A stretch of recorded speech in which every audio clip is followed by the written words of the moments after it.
At first at 4:30, a bill aimed to impose harsher penalties on TRO violators is a step closer to passing.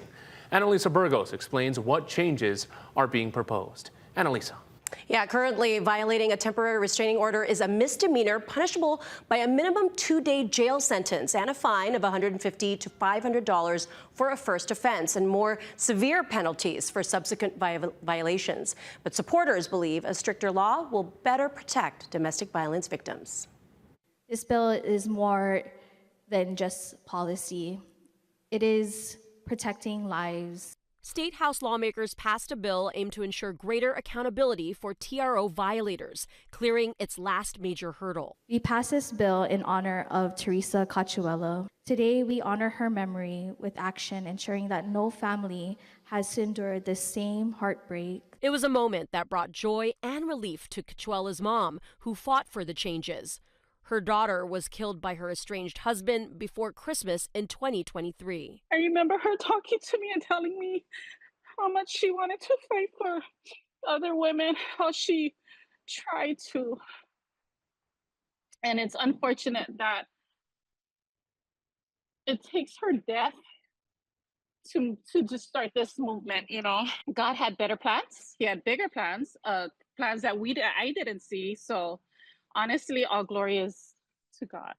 If it becomes law, first-time TRO violators face 5 days in jail and a higher minimum fine of $300. For repeat offenders, prison time jumps to 45 days, and the fine starts at $500, double what it is now. Violators with a record of violent crime, domestic abuse, burglary, or stalking would get a mandatory 30 days in prison and pay a fine of at least $350, double the current penalties. Judges can suspend sentences if the offender completes a court-ordered DV assessment or intervention program to break the cycle of abuse. The State Public Defender's Office warns the measure makes the TRO system more susceptible to abuse by false accusers seeking retaliation and violates the accused rights to due process. Putting a spouse who has allegations against them, who's trying to have a conversation about who's going to pick up a kid from school, is different from somebody who's threatening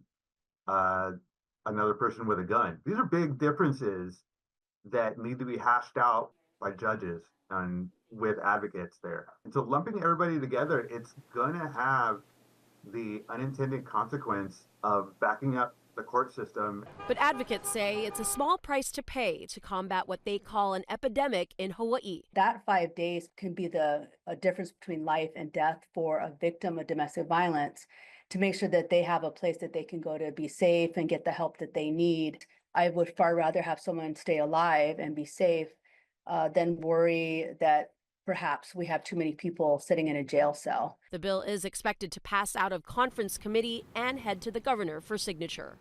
And if you or someone you know needs help, contact the domestic violence helpline at the numbers on your screen. We also have a list of resources available on